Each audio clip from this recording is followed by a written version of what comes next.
J'ai une première question à vous poser, peut-être à vous, Gérard-François Dumont. Est-ce que la régularisation par le travail, je dis bien la régularisation par le travail, c'est une situation qui existe dans le droit en France?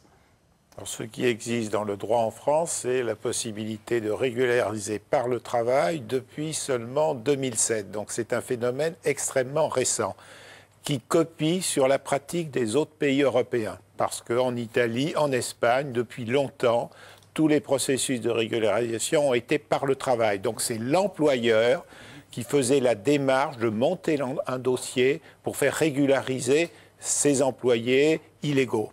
En France, ce n'était pas du tout la pratique auparavant, parce qu'en fait, on ne faisait que des régularisation sur un plan juridique. Donc c'était les individus en raison de leur situation juridique, ça a été la régularisation Chevènement, ça a été la régulation de 1981. Donc le phénomène nouveau, et c'est ce phénomène nouveau qui crée le problème aujourd'hui, parce qu'il y a une difficulté juridique, il y a des arguties juridiques. En effet, le gouvernement a rédigé en 2008 une circulaire pour dire dans quelles conditions pouvaient être régularisés les travailleurs. Cette circulaire est très précise et s'appuie aussi sur un autre texte qui dit exactement tous les papiers que le chef d'entreprise doit fournir pour faire régulariser son travailleur illégal. Bon, cette circulaire, c'était plutôt une avancée dans la facilité de la régularisation. Et d'ailleurs, un certain nombre d'organismes comme la CFDT trouvaient très bien cette façon de faire. Mais des associations ont attaqué en justice cette circulaire. Et ils ont obtenu que cette circulaire soit annulée par le Conseil d'État. Donc on est aujourd'hui assis entre deux chaises juridiques. On a une circulaire qui n'a plus valeur juridique et le gouvernement annonce qu'il va rédiger une nouvelle circulaire qui n'est pas encore rédigée. En ce moment, quand un chef d'entreprise, et on verra un exemple tout à l'heure dans la restauration dans un de nos reportages, a envie d'obtenir la régularisation d'un de ses travailleurs en situation illégale, voilà. Est-ce qu'il a les moyens de le faire, j'allais dire, oui, dans le cadre du droit, de façon clarifiée, claire et... Il a les moyens de le faire, sauf que les critères de cette circulaire n'ont plus valeur légale, puis cette circulaire a été annulée par le Conseil d'État. Alors, Raymond Chauveau, ça amène, je dirais, le mouvement dont on parle ce soir, il prend un caractère particulier. On avait déjà eu un premier épisode dont tout le monde se souvient. Voilà.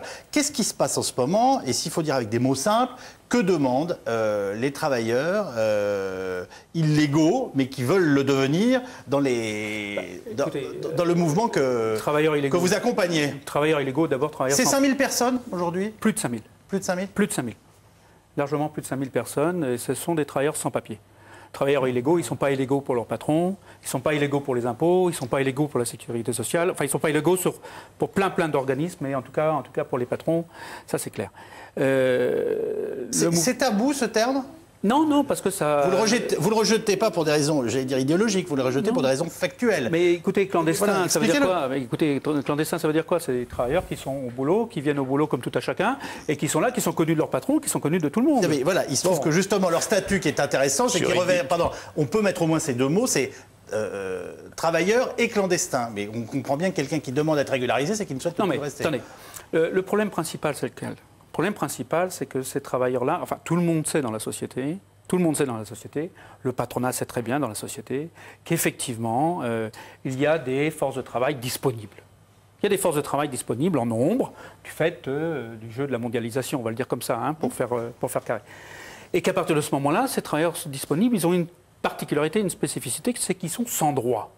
Donc, c'est un intérêt immédiat, sans pareil pour un patron, d'avoir des travailleurs disponibles, flexibles, taillables et corvéables à merci. Donc à partir de ce moment-là, le patronat, en tout cas une certaine catégorie du patronat, les embauche, qui dans le bâtiment, qui dans la restauration, qui dans l'intérim, qui dans l'aide à la personne, hein, pour prendre le cas des femmes par exemple, et... Eh bien, ils connaissent des conditions d'exploitation particulières. Et l'élément nouveau de la situation, c'est qu'aujourd'hui, nous sommes, après ce qui s'était passé en 2008, nous avons une conjugaison entre, d'une part, des travailleurs en masse qui disent « stop, trop c'est trop, l'exploitation, on ne peut plus là hein.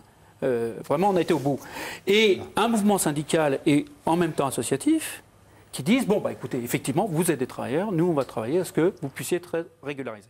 Pourquoi en France, nous demande un téléspectateur, les politiques de gauche comme de droite alimentent le chômage structurel avec l'immigration? Alors là c'est vraiment le vrai problème, c'est le paradoxe français. C'est-à-dire qu'on a un taux de chômage élevé et néanmoins, beaucoup d'entreprises sont obligées d'embaucher des immigrés et parfois, comme nous l'avons vu, en situation irrégulière. Moi, c'est ce que j'appelle le manque d'appétence des Français pour un certain nombre de métiers. Il faut bien constater... C'est les grosses bouteilles des amis de M. Doucouré. Oui, si mais je ce n'est comprends pas bien. uniquement les grosses bouteilles.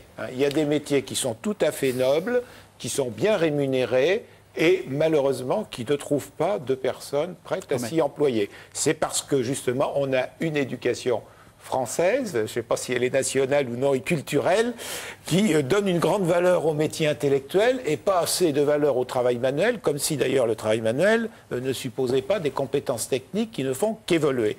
Donc ça, c'est une vraie difficulté, c'est de rendre un certain nombre de métiers qui ont une mauvaise image de marque, que ce soit les métiers de la bouche, par exemple, alors qu'il y a des tas de choses intéressantes dans les métiers de la bouche, attirants pour la population. Je suis patron, j'embauche des clandestins car je ne paye pas les charges. C'est l'intérêt, combien paye des cotisations? Voilà. Parce que ça ne traduit pas aussi une réalité. Non, mais là c'est l'employeur qui va être condamné s'il embauche au noir. Si vous voulez, s'il se fait piquer. Ah bah, s'il se fait piquer, effectivement, là, non, mais ça, c'est quand on est hors la loi. Il va être condamné, mais il peut même privé de ses droits d'exercer la direction d'une entreprise. Ça peut aller très, très loin. Oui, mais enfin, il y a très peu de contrôle. Je crois que c'est pour ça.